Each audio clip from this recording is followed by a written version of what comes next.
أعوذ بالله من الشيطان الرجيم. بسم الله الرحمن الرحيم. الحمد لله رب العالمين، والصلاة والسلام على أشرف المرسلين وخاتم النبيين ورحمة الله للعالمين وبعد. Chers téléspectateurs, السلام عليكم ورحمة الله تعالى وبركاته. مرحبا بكم dans votre émission Islam, Religion et Civilisation, bien sûr dans notre chaîne قناة القرآن الكريم. Et bien sûr après أيام العيد المباركة إن شاء الله ربي يكون فات علينا بالخير واليمن والبركات ويعيدوا علينا إن شاء الله أعواما وأعواما كذلك إن شاء الله. Bien sûr nous reprenons après l'Aïd avec monsieur le professeur Mohamed Iwaz qui est toujours en notre compagnie. مرحبا بك أستاذ. مرحبا. أستاذ, aujourd'hui on va essayer de parler de la notion du temps dans le Coran. Allah Tabaraka wa Ta'ala a créé le temps, c'est une création d'Allah Azza wa Jal. Et nous avons une perception, bien sur une perception peut-être exacte sur question qu'on appelle al-makan, بأبعاده الخمسة أو الستة, لكن on n'a pas vraiment une perception exacte concernant le temps par rapport à sa relativité à nous et par rapport à Allah Tabaraka wa Ta'ala qui l'a créé. Bismillah ar-Rahman ar-Rahim. Alhamdulillah wa salatu wa salam ala Sayyidina Rasulillah wa ala alihi wa sahbihi. La notion de temps, zaman, on peut déjà la relier directement à ce qu'on peut appeler un ordre cosmique divin. Donc ce n'est pas quelque chose qui est en désaccord ou qui est en opposition ou qui est totalement distinct, totalement séparé de la notion de la religion, ad-din. Et pour fonder ce que je suis en train de dire, il faudra revenir à un verset coranique qui parle de cet ordre divin cosmique, al-nizam, al-kawni, al-ilahi, éternel, al-azali, immuable, alladhi la yatahawwal wa la yataghayyar.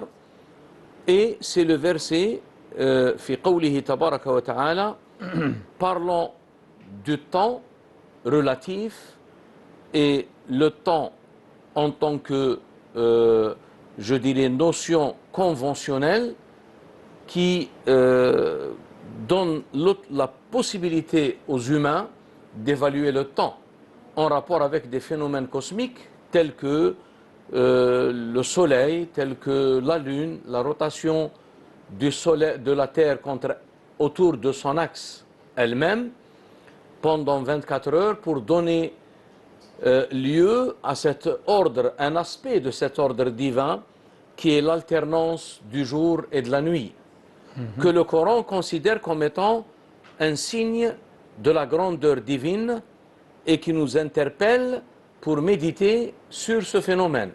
Inna fi khalqis samawati wal ard wa ikhtilafil layli wan nahar la ayatin li ulil albab. Il y a dans cela, dans cette alternance, mais cette alternance dans la création globale, divine, éternelle et absolue, elle est bien sûr due à cette rotation de la Terre entre son axe, autour de son axe, et également ce qu'on appelle l'année astronomique, Sana al-Falakiya, qui est, je dirais, la résultante de la rotation de la Terre autour du Soleil et qui dure pratiquement les journées, le nombre de jours de l'année, à savoir 365 ou 366 jours.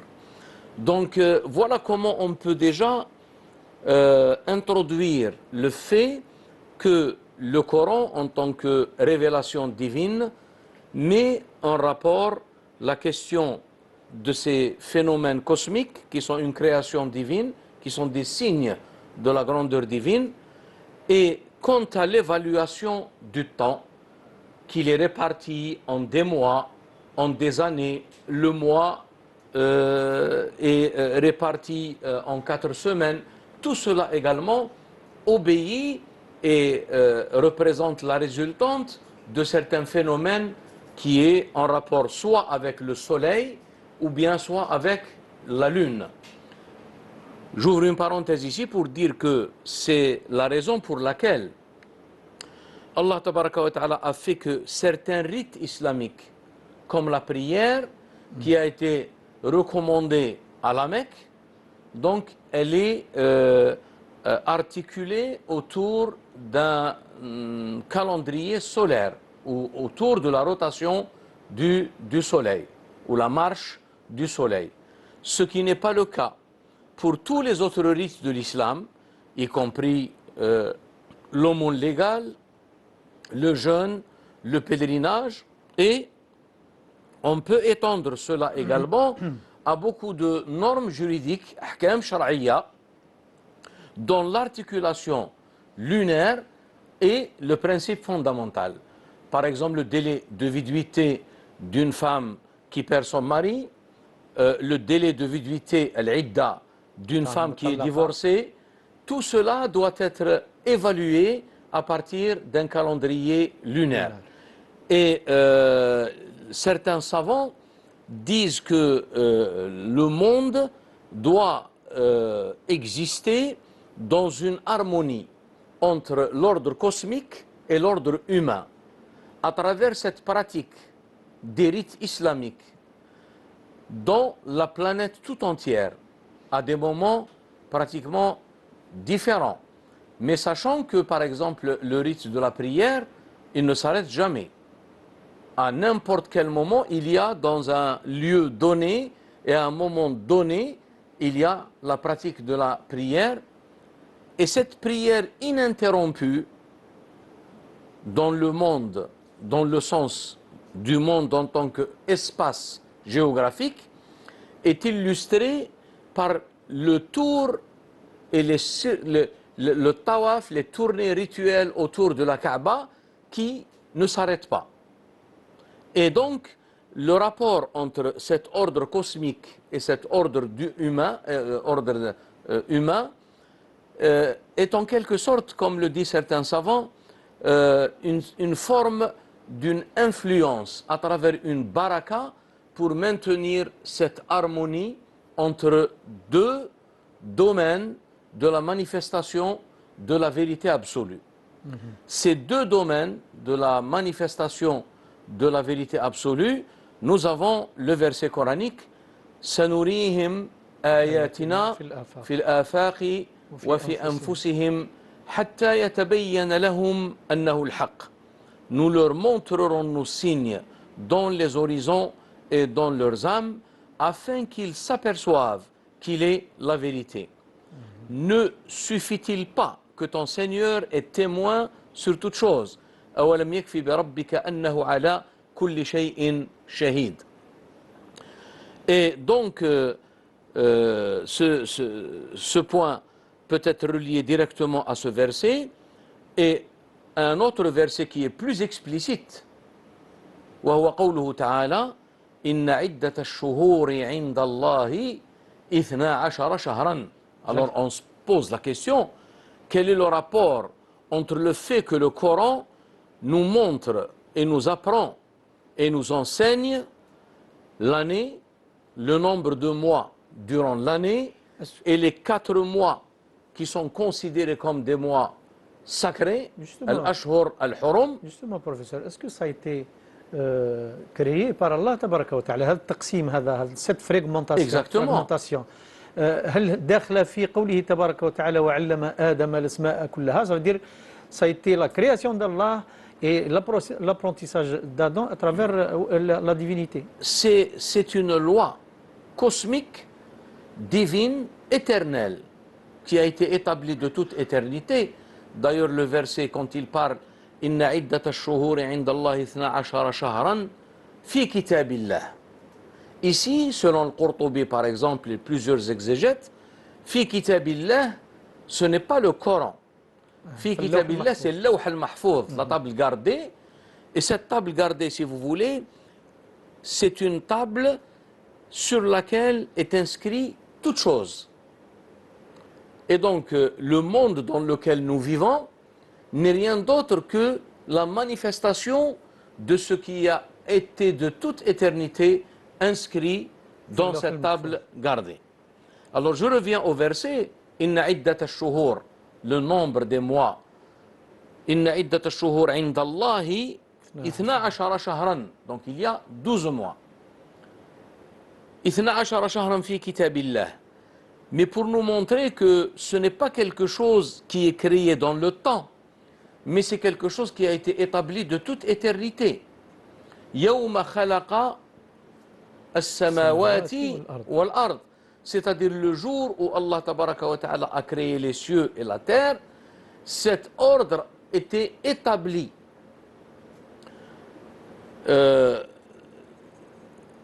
Fi kitabillah, donc dans la table gardée, إن عدة الشهور عند الله 12 شهرا في كتاب الله يوم خلق السماوات والأرض منها 4 حرم. Donc il y a un ordre également que même les polythéistes respectaient. Donc ils arrêtaient lorsqu'il y avait des conflits. Ils respectaient donc ces 4 mois. Ces 4 mois qui sont au nombre de 3 successifs, qui se succèdent: Dhul Qa'da, Dhul Hijjah, Al-Muharram, qui est le premier mois de l'année lunaire, et nous avons le mois de Rajab qui est isolé, comme l'a souligné le prophète sallallahu alayhi wa sallam en disant Dhul Qa'da wa Dhul Hijjah wal Muharram wa Rajabul Munfarid. Rajabul Munfarid. Et il a dit Bayna Jumada wa Sha'ban. Et donc ici le Coran nous révèle quelque chose de très important qui nous montre que la religion vraie, ad-dinu al-haq, la religion pure, ad-dinu al-khalis, ad-dinu al-qayyim, la religion immuable, n'exclut pas l'ordre et l'évaluation de ce temps, qui est bien sûr une créature et une création d'Allah tabaraka wa ta'ala. C'est pour ça que le verset, après avoir dit Minha arba'atun hurum, dhalika ad-dinu al-qayyim, fala tadlimu fihinna anfusakum. Ne vous faites pas injustice durant ces 4 mois qui sont les mois sacrés. Alors pour vous dire ici qu'il y a des erreurs fondamentales dans la traduction, où certains également, lorsqu'ils parlent de Ramadan, ils disent que c'est un mois sacré.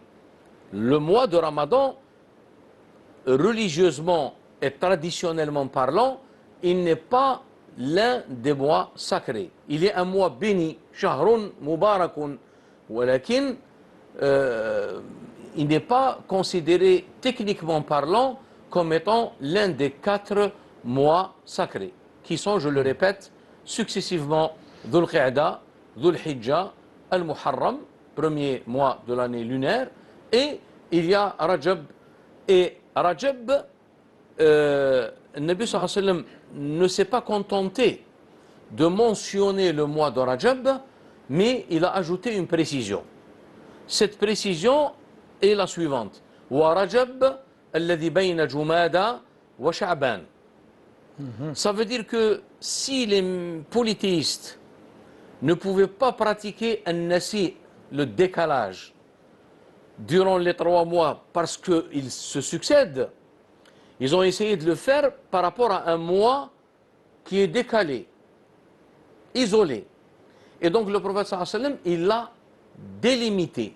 Il a dit Rajabu al-munfaridu alladhi bayna Jumada wa bayna Sha'ban, pour éviter ce que le Coran a considéré comme étant une, je dirais, une tentative d'altération de cet ordre divin éternel en pratiquant ce décalage que le Coran appelle an-nasi'u. Et an-nasi'u, c'est un nom qui découle du verbe nasa'a. Et nasa'a, ça veut dire retarder, décaler, venir après.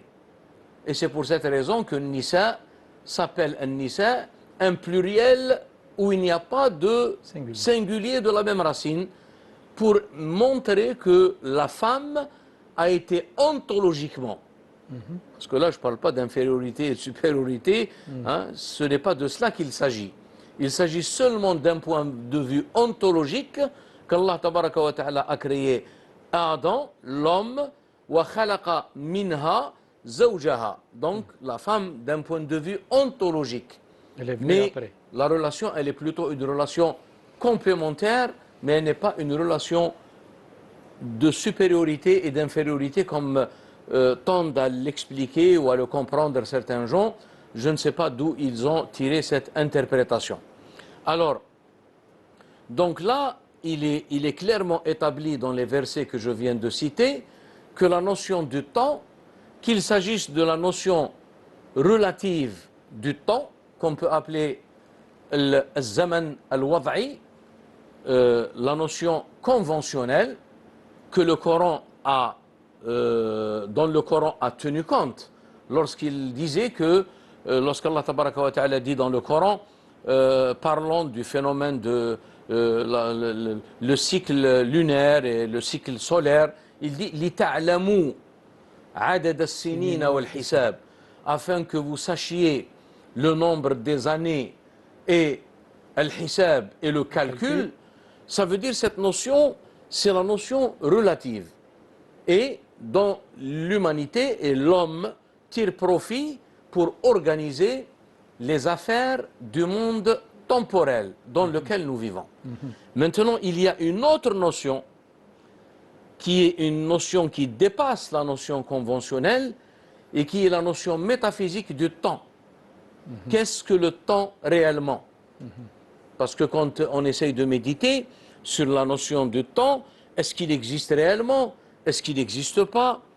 Alors, déjà d'un point de vue général, personne ou rien, pour ne pas limiter la chose dans le monde humain, je dis rien, qu'il s'agisse de phénomènes cosmiques ou de créatures cosmiques, ou bien de créatures humaines, ou bien pratiquement la création tout entière, aucune espèce de cette création, qu'il s'agisse de l'espèce humaine, animale, végétale, minérale, rien ne possède une existence de lui-même.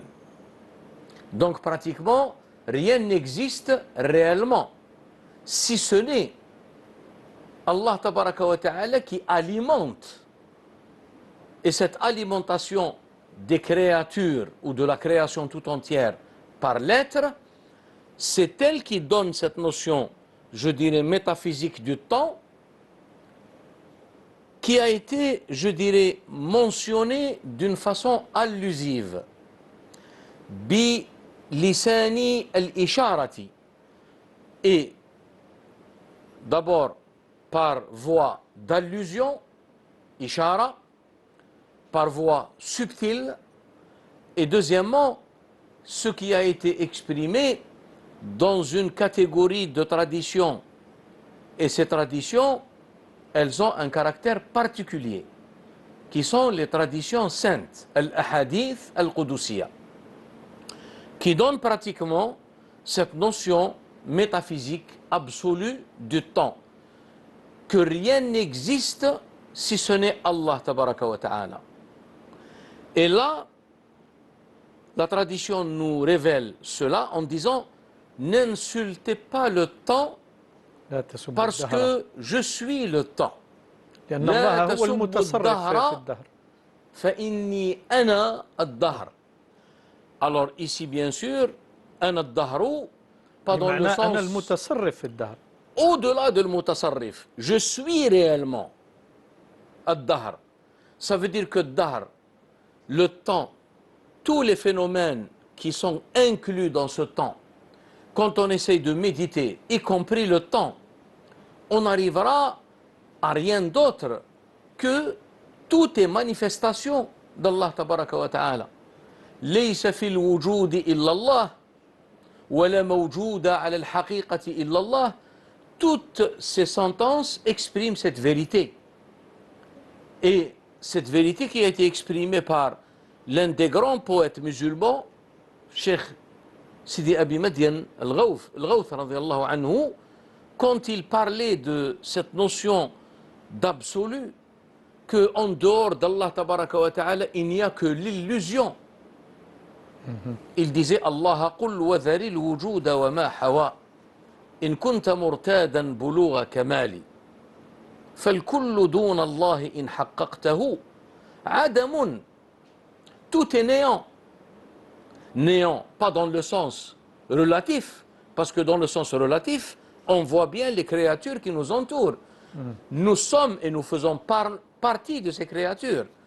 Mais sous le rapport absolu, nous ne sommes rien par rapport à l'être absolu, al-wujud al-mutlaq, الذي هو الحق تبارك وتعالى.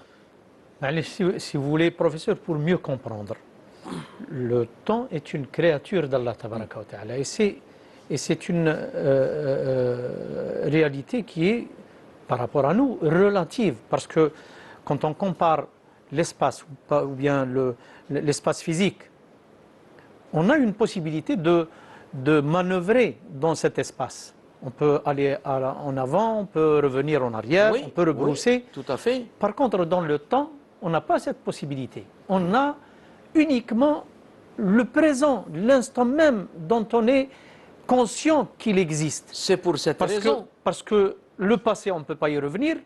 Le mustaqbal, l'avenir, on ne peut pas faire le voyage dans l'avenir. C'est pour cette raison que ce que nous qualifions aujourd'hui de présent, il était un avenir à un moment donné. Et il va devenir passé. Donc ce qui fait cette instabilité de la notion du temps veut dire que c'est une notion qui dépasse, je dirais, les interprétations relatives. Mais dans l'économie divine, il y a les deux dimensions qui sont pratiquement complémentaires. Il y a un domaine d'application, il y a des notions conventionnelles dont nous avons besoin pour organiser notre vie ici, temporelle. Mais par rapport à la dimension, je dirais, absolue, بمنظور الإطلاق في علم الله يعني. Il n'y a rien d'autre qu'Allah tabaraka wa ta'ala. فالكل إن حققته عدم على التفصيل والإجمال. Ensuite il dit من لا وجود لذاته من ذاته. Celui qui ne tire pas son existence de son existence qui est l'existence divine. من لا وجود لذاته من ذاته. Son existence relative, temporelle, elle est impossible. Sauf dans la mesure où elle est l'ombre, elle est la manifestation, elle est la théophanie de cet être absolu, al-wujud, al-haq, al-mutlaq, l'être vrai, absolu. Donc voilà, je dirais, les deux dimensions ou les deux angles par lesquels on peut aborder et approcher la notion du temps. Dans sa conception ou sa notion conventionnelle, et c'est pour cette raison. Je vous donne un petit exemple. Nous avons tous vécu cet événement, certainement, lorsqu'il y a le passage d'une année à une autre, à minuit. Tout le monde s'attend. Vous trouvez les gens réunis dans des places, dans des espaces, des barrières humaines, voire. Et on attend le passage le chrono de minuit à minuit et une seconde. Et on dit qu'on est rentré dans une nouvelle année. Ça, c'est la notion conventionnelle, mais d'un point de vue métaphysique. Rien ne s'est passé dans la réalité. C'est une continuité. Ce n'est qu'une illusion. Et d'ailleurs, les grands philosophes, Baruch Spinoza, même les savants comme Einstein, et je citerai même une personne qui est très contemporaine, elle est décédée, Hawking par exemple, il a abordé cette question. Et à la fin de sa vie, apparemment, il a changé pratiquement sa perception et sa conception du monde, et que le monde, lorsqu'il disait au départ que le monde n'est pas venu du néant vers l'existence, il a existé de tout le temps, ce qui est la notion ou la doctrine de certains philosophes. que Abu Hamid al-Ghazali a traité dans son Tahafut al-Falasifa et les a pratiquement excommuniés. Il les a considérés comme des gens qui sont en dehors du cadre de la vérité doctrinale parce qu'ils considèrent que le monde a existé de toute éternité. Alors que nous croyons que tout ce qui est en dehors de Dieu est sa création. Rien ne sort de cette qualification qui est la qualification en tant que créature divine. كل ما سوى الحق فهو مخلوق لله تعالى. Voilà déjà donc les deux angles, comme je disais, à travers lesquels on peut évoquer cette notion. Et d'ailleurs, je rappelle qu'en 1932, lorsque l'Oustad Mohamed Iqbal, il était de passage à Paris, et c'est en 1932 qu'il avait rencontré, dans le 6e arrondissement, il avait fait rencontre avec Louis Massignon, qui était un orientaliste et qui est connu pour ses travaux dans ce domaine. Et d'ailleurs, c'est une personnalité très controversée. Hein. D'ailleurs, Abdurrahman Badawi a écrit « Shakhsiyatun qaliqa fil Islam », des personnages instables et inquiets dans l'islam. Il en a cité, entre autres, Louis Massignon. Massignon. Alors, de passage à Paris, en 1932, il continue son chemin vers les pays du Maghreb et il a voulu rencontrer l'un des philosophes français qui s'intéressait et qui a toute une conception par rapport au temps et qui est Bergson. Et donc, il était malade et il ne permettait pas à n'importe qui de lui rendre visite. Il avait autorisé exceptionnellement Mohamed Iqbal par l'intermédiaire de Louis Massignon qui lui a rendu visite. Et donc, parlons de la notion du temps, pratiquement dans le même sillage des questions que vous êtes en train de poser. Alors, Mohamed Iqbal lui a cité cette tradition sainte. Il a dit que nous, les musulmans, nous avons pratiquement une tradition sainte qui dit n'insultez pas le temps parce que je suis le temps. La tasubbu ad-dahra fa inni ana ad-dahr. Et cette tradition qui a été pratiquement l'objet d'une surprise de Bergson, en lui posant la question à Mohamed Iqbal, en lui disant est-ce que vous avez vraiment ce texte dans votre tradition? Il a dit oui, je peux vous donner les références, ainsi de suite. Donc là, Bergson pratiquement a changé sa conception par rapport à la notion du temps et il a dépassé pratiquement la notion conventionnelle. Mais je tiens à dire que le Coran a, je dirais, deux niveaux à travers lesquels il s'adresse à l'homme. Quand je dis l'homme, l'homme savant, l'homme intelligent, l'homme doué de discernement. Et donc, il y a ce qui se rapporte au domaine de la loi, au domaine des applications, au domaine des pratiques, et il y a le côté de la vérité principielle, al-haqiqatu, et sous ce rapport-là, on est bien sûr confronté à cette notion absolue, cette conception métaphysique du temps. Parce que quand vous essayez un petit peu d'examiner les choses, sous un rapport, il n'y a que l'illusion. D'ailleurs, un jour, j'ai posé la question à un maître, comme ça, en lui disant, donc en résumé, la vie n'est rien d'autre qu'un jeu et une attente, sans plus. Alors il s'est tu un moment et puis il m'a répondu. Il m'a répondu par un verset que je connais et que tout le monde connaît. Mais la façon et la charge méditative portée dans sa lecture de ce verset, elle a bouleversé pratiquement ma vision des choses. Il m'a répondu en me disant وَمَا الْحَيَاةُ الدُّنْيَا إِلَّا لَعِبٌ وَلَهْوٌ. Donc, ça veut dire tout est illusion. Et le Coran appelle ça l'illusion, il l'appelle également par un autre terme dans le Coran, qui est ad-dalal, en opposition à al-haqq, la vérité. فَمَا بَعْدَ الْحَقِّ إِلَّا ad-dalal.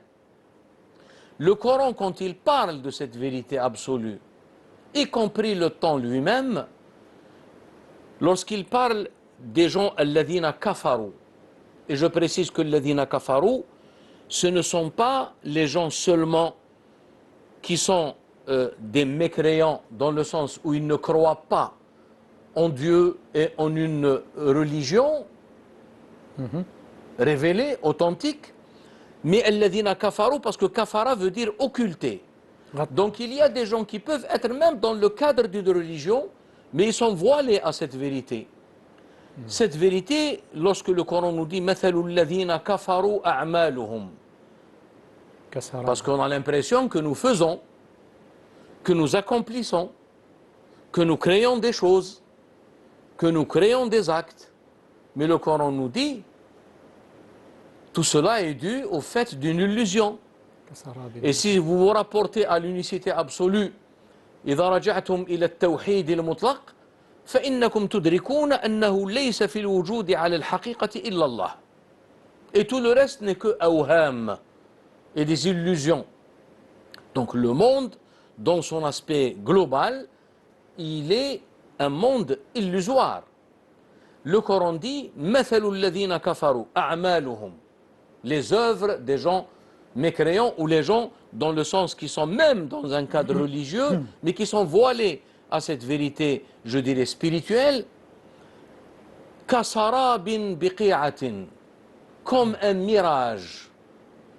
كسراب بقيعة, dans une étendue. كسراب بقيعة يحسبه الظمآن ماء. Quand on voit le mirage dans le désert, on a l'impression que c'est de l'eau. Mais quand on arrive, on se rend compte qu'il n'y a rien de cela. C'était une illusion. Le Coran, il dit, l'homme, par rapport à son rapport à cette vérité, pour détruire l'illusion et pour comprendre cette métaphore d'ailleurs, qui est مثل من أمثال القرآن, مثل الذين كفروا أعمالهم كسراب بقيعة يحسبه الظمآن ماء حتى إذا جاءه لم يجده شيئا ووجد الله عنده. Il trouve Allah.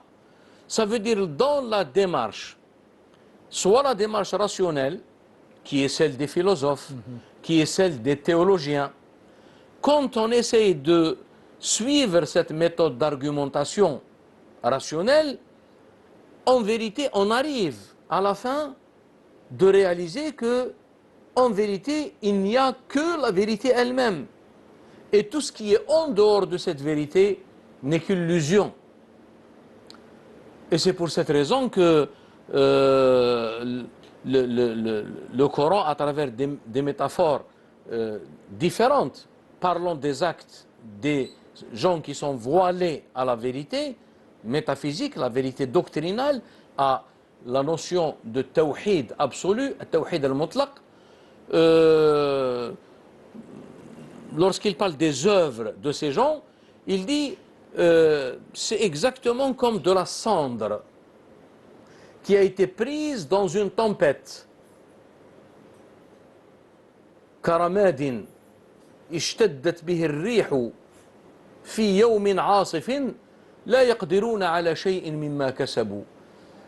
Ils se rendent compte qu'ils n'ont pas vraiment acquis quoi que ce soit, mais ils réalisent ce que le Coran, en tant que langage et en tant que discours qui dépasse celui de l'apparence des choses et qui dépasse celui de la raison, Wallahu khalaqakum wa ma ta'malun. Voilà quand on dit que le discours coranique il est au-dessus de ces discours qui sont les discours philosophiques et les discours qui se limitent uniquement à, je dirais, l'aspect linguistique. Professeur, ce que vous venez de dire maintenant me ramène à un petit peu à essayer de relier ce qu'on appelle Nazariyat al-Kasb عند الأشاعرة avec ce que vous venez de dire. L'être humain par rapport au temps, il n'a que ce petit moment où il décide de faire le bien ou de faire le mal.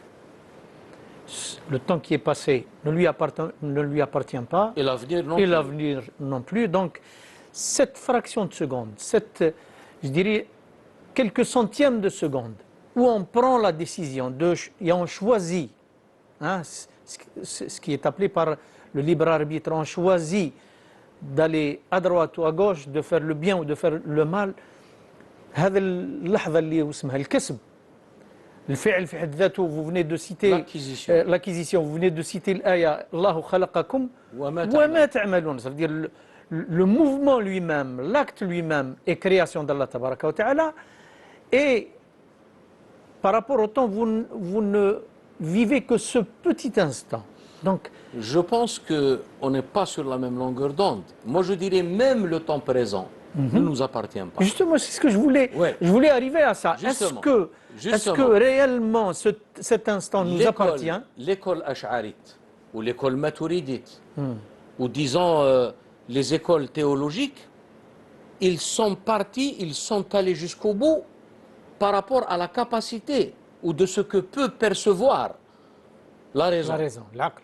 Mais arrivés au bout de cette démarche, ils se sont rendus compte qu'ils arrivent à un domaine où ils doivent laisser la raison de côté pour aller vers une autre, je dirais, faculté de connaissance. Et donc, dans ce domaine, l'imam al-Ash'ari, bien sûr, a établi la théorie de l'acquisition de l'acte humain volontaire, Nazariyat al-Kasb.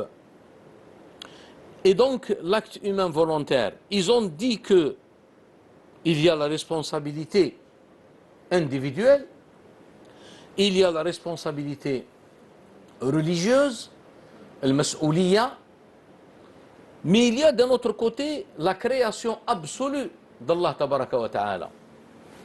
Et l'acte ne peut être acquis sauf s'il est créé. Bien sûr. Et vu que la création, elle est éternelle, de toute éternité, ça veut dire que l'acquisition, elle est inclue aussi. Raison pour laquelle l'Amir Abdel Qadir, dans ses mawaqif, il a avancé une critique de la théorie ash'arite. Et il a dit que pour l'imam al-Ash'ari, on ne connaît pas la différence ou la limite entre la création divine, al-khalq al-ilahi, ou al-kasb al-bashari, l'acquisition humaine, elle n'est pas claire. Et on ne peut pas résoudre cet antagonisme, هذا التعارض, on ne peut pas le résoudre sauf en dépassant la raison. C'est à travers le dépassement de la raison que l'émir Abdelkader a avancé une notion nouvelle. Cette notion nouvelle qu'on peut appeler la théorie des dispositions prééternelles.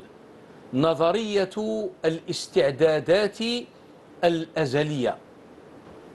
Ça veut dire que l'homme naît avec des dispositions. Et c'est en fonction de ces dispositions que les actes apparaissent dans le sens de la loi, bons ou mauvais, mais même les actes mauvais sont inclus dans cette disposition. Et l'homme ne peut pas s'empêcher d'être soumis à cette loi éternelle. Ce que le prophète sallallahu alayhi wa sallam a évoqué, a expliqué en disant Ma asabaka lam yakun li yukhti'aka wa ma akhta'aka lam yakun li yusibaka rufi'at al-aqlam wa jaffat as-suhuf. Donc c'est une affaire comme on s'exprime un peu en termes ordinaires, on dit les cartes sont déjà jouées.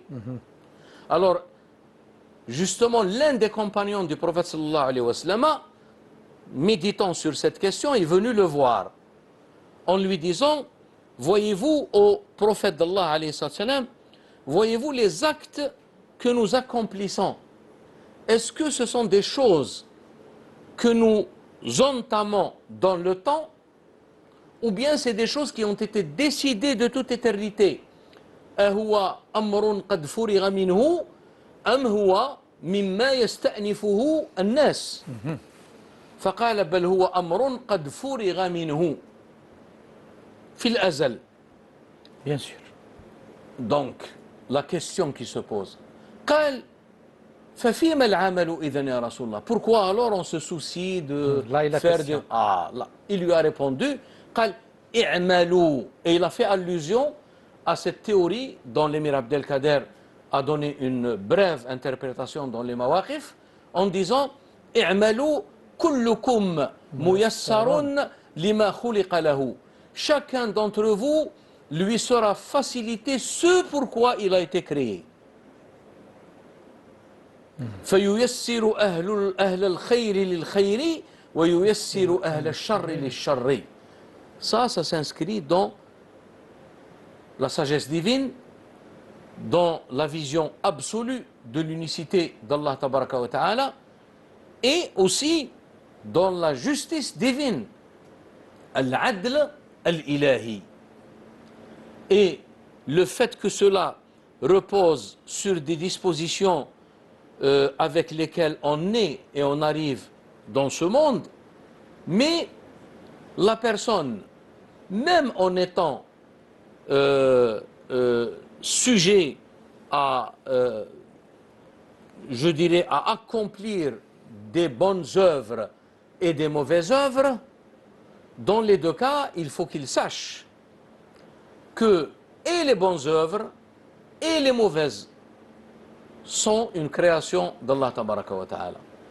Pour ce qui est des bonnes œuvres, vous devez être reconnaissant vers Allah Tabaraka wa Ta'ala et vous le louez, tahmaduhu ala ma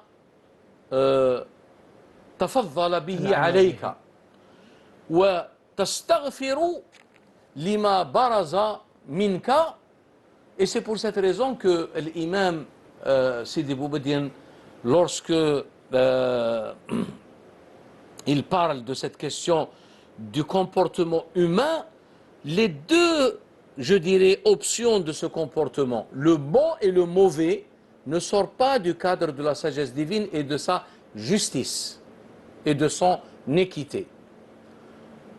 وحط رأسك واستغفر بلا سبب وأقم وجه اعتذارك عما فيك منك جرى. Alors je souligne وأقم وجه اعتذارك عما فيك منك فيك حقيقة ومنك شريعة. Et c'est pour cette raison que lorsque la personne est dans le cadre de la foi, dans cette appartenance au tawhid, l'acte qu'il commet, entre parenthèses, ne l'exclut pas de, je dirais, de son appartenance à cette foi, à cette unicité, et ne l'exclut pas d'être l'un des serviteurs d'Allah Tabaraka wa Ta'ala. Parce que celui qui commet même une injustice contre lui-même, à son détriment, il est considéré parmi les héritiers et parmi ceux que Allah Tabaraka wa Ta'ala a choisi et a élu. Conformément au verset coranique, ثم أورثنا الذين اصطفينا من عبادنا ثم أورثنا الكتاب الذين اصطفينا من عبادنا. Nous avons donné en héritage le livre à ceux que nous avons élus parmi nos serviteurs. Première catégorie. فمنهم ظالم لنفسه. Il y a parmi ces élus quelqu'un qui se fait injustice à lui-même et qui se fait du tort à lui-même. Et c'est pour cette raison que ces subtilités de l'unicité, هذه اللطائف والحقائق والمعارف الإلهية التي هي ثمرة التحقق بالتوحيد. C'est à travers le fruit de cette connaissance que on a dans certaines prières et certaines oraisons, بعض المناجات. Il est rapporté à ma connaissance, si ma mémoire est bonne, Cheikh Abou Hassan al-Shadhili, radiyallahu anhu, quand il faisait un dua, Allah tabaraka wa ta'ala, il disait Allahumma inna hasanatina min ata'ik wa sayyiatina min qada'ik فجد بما أعطيت على ما به قضيت وامحو ذلك بذلك إن الحسنات يذهبن السيئات ذلك ذكرى للذاكرين. Mais ces notions, ce sont d'abord des notions qui s'installent comme fruit et comme conséquence d'un dépassement d'abord de la raison, qui est une faculté très limitée, et c'est le fruit d'un cheminement pour parvenir à une réalisation spirituelle. Alors, si vous permettez, je voudrais également mettre un lien évident pour dire que la notion du temps, l'espace, je sais que le Coran n'est pas un livre de physique, il n'est pas un livre d'astronomie, mais en tout cas, il y a des allusions et il y a des avertissements parce que l'inimitabilité du Coran, l'I'jaz al-Qur'ani. Alors, à quoi sert lorsqu'on dit qu'il y a un i'jaz ilmi fil Coran? Il y a un aspect scientifique qui représente ce caractère inimitable du Coran. Alors, pour montrer d'abord, tout simplement, ce n'est pas pour parler de physique, ou de parler d'astronomie, ou de parler, je ne sais pas, de mathématiques. C'est tout simplement pour montrer l'origine non humaine de cette parole divine. Il est impossible que des choses qui n'ont été pratiquement découvertes que récemment. Le Coran en a fait allusion. Je dirais, il n'a pas fait l'objet pratiquement de détails, mais il en a fait allusion pour montrer que ce Coran ne peut pas être d'une origine humaine et il ne peut être qu'une parole divine, une révélation divine. Alors, cette question de temps, elle est reliée directement à la notion d'abord de Ad-Din al-Qayyim, qu'on a évoqué dans le premier verset. إن عدة الشهور عند الله 12 شهرا ذلك الدين القيم. Cette notion de Din al-Qayyim, on la trouve où? On la trouve dans un autre verset qui évoque le droit chemin ou la voie droite, Sirat al-Mustaqim, et aussi en rapport direct avec la notion de Hanifiya Ibrahimiya. Allah tabaraka wa ta'ala ordonne au prophète sallallahu alayhi wa sallam de dire et d'affirmer ouvertement Qul, c'est l'ordre divin au prophète sallallahu alayhi wa sallam, après lui avoir donné un ordre. بلغ ثم أوحينا إليك أن اتبع ملة إبراهيم حنيفا وما كان من المشركين. Ici, le verset dit قل إنني هداني ربي إلى صراط مستقيم. C'est quoi ce صراط المستقيم? دينا قيما. C'est quoi ce din qayyim? ملة إبراهيم حنيفا. Donc la notion du temps, la notion de l'année qui est formée de 12 mois et les 12 mois comprennent 4 qui sont considérés comme des mois sacrés. Et c'est pour cette raison que le prophète sallallahu alayhi wa sallam, quand il a fait son discours d'adieu dans son pèlerinage, unique pèlerinage de l'adieu, Hajjat al-Wada', la première chose par laquelle il a commencé son discours, Ayyuhan nas, l'aspect universel de l'islam. Ce n'est pas Ya ayyuhal ladina amanu, ou vous qui êtes présents ici. Ayyuhan nas, parce qu'après il a dit Ballighu liyuballigh shahid al-ghaib. Et là c'est la portée également du témoignage qui est une fonction fondamentale de la communauté mohammedienne. وكذلك جعلناكم أمة وسطا لتكونوا شهداء على الناس ويكون الرسول عليكم شهيدا. قال أيها الناس إن الزمان قد استدار كهيئته يوم خلق الله السماوات والأرض. Donc ça veut dire qu'il y a une tentative de décalage, une tentative de désordre qui a été entamée par les polythéistes et par laquelle Allah tabaraka wa ta'ala a rétabli l'ordre prééternel, النظام الكوني الأزلي.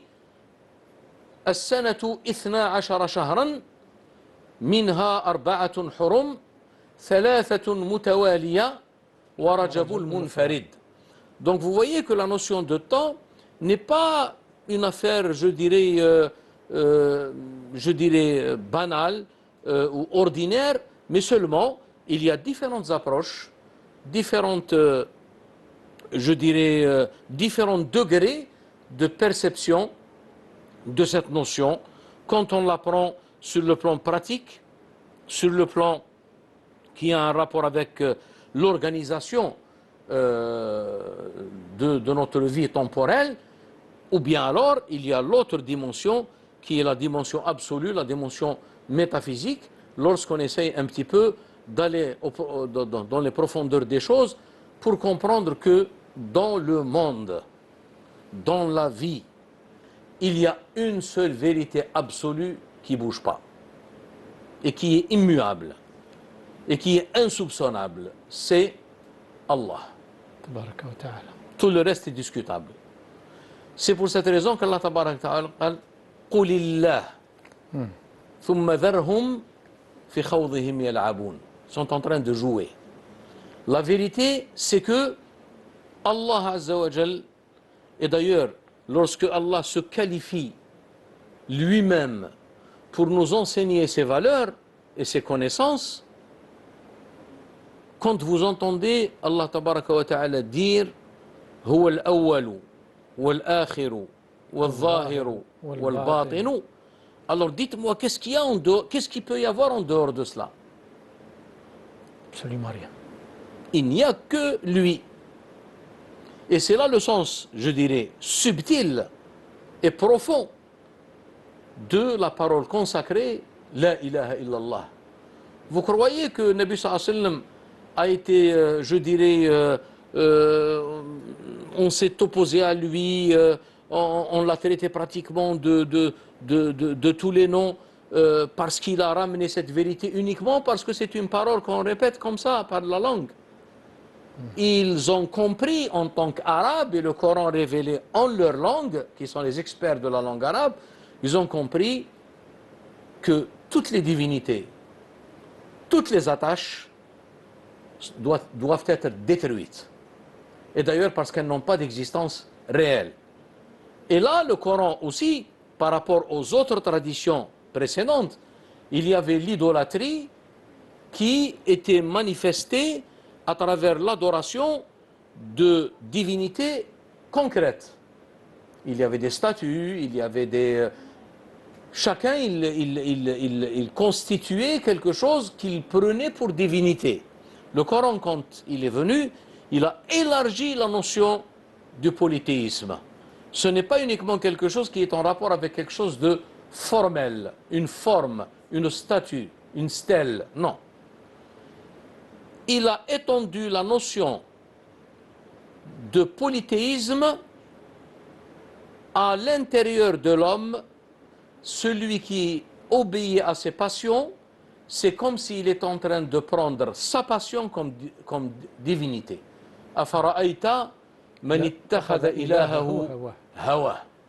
Donc voilà, si vous voulez, en résumé bien sûr, ce qu'on peut dire par rapport à cette question et le rapport de cette question de temps dans ces deux aspects relatifs et absolus avec la notion de la religion immuable, din al-Qayyim, ce din al-Qayyim qui est millata Ibrahima Hanifa, et en rapport également direct avec la notion de as-sirat al-mustaqim. Et là, quand on comprend ces choses-là, déjà on prend conscience de la notion de sirat al-mustaqim, Sirat al-Mustaqim, ce n'est pas quelque chose de, je dirais, de sensible. C'est-à-dire, c'est un chemin que nous voyons par les sens extérieurs. C'est quelque chose qui est en rapport avec une connaissance. Et plus on s'approche de la connaissance de la vérité, plus on est dans ce Sirat al-Mustaqim. Professeur, pour terminer, bien sûr, chose qui est peut-être qui nécessite beaucoup d'autres émissions, bien sûr, concernant la question dont on va terminer notre émission avec, l'immuabilité du Coran. C'est-à-dire que هذا القرآن هذا المعجز لا يمكن أن يصدر من غير الله تبارك وتعالى، حتى ولو اجتمعت الإنس والجن على أن يأتوا بآية من مثله لعجزوا بمثله ولو كان بعضهم لبعض ظاهرا. Mais l'interprétation de certaines vérités scientifiques, bien sûr, le Coran n'est pas un livre de maths, ni un livre de physique, ni un livre de sciences, mais il est bien rempli, il est bien chargé de vérités scientifiques. Est-ce que le fait d'essayer de rapprocher les gens au Coran à travers l'explication ou l'utilisation de ces vérités scientifiques qui existent dans le Coran est quelque chose qui est acceptable, et l'aventure, bien sûr, parce qu'on peut considérer ça comme une aventure, parce que la plupart de ces vérités ne sont pas des vérités immuables, ils sont tout simplement des théories parfois. Elles sont des vérités immuables par rapport ou sous le rapport du fait qu'elles soient une manifestation de la vérité, qui est Allah tabaraka wa ta'ala. Mais par rapport à elles-mêmes dans notre vie temporelle, l'erreur justement des gens qui se sont pratiquement trop engagés sur cette notion de l'I'jaz al-ilmi fi le Coran, ils ont parfois limité quelque chose qui est absolu, ils l'ont limité dans un cadre expérimental, et on a dit que voilà, le Coran a déjà parlé. Je donne quelques exemples. وَيَعْلَمُ مَا فِي الْأَرْحَامِ. Bien sûr. Nous avions dit que Allah tabaraka wa ta'ala a lancé des défis pour l'humanité, entre autres وَيَعْلَمُ مَا فِي الْأَرْحَامِ. Alors avec l'évolution et avec l'évolution de la technologie numérique et l'imagerie médicale, aujourd'hui on sait pratiquement le genre du nouveau-né. Est-ce que c'est un garçon ou c'est une fille? Alors des gens qui ont limité pratiquement le caractère absolu de la parole divine, ils l'ont enfermé dans une, entre parenthèses, à l'époque c'était une théorie, mais ça ne veut pas dire qu'elle va rester telle d'une façon, je dirais, permanente.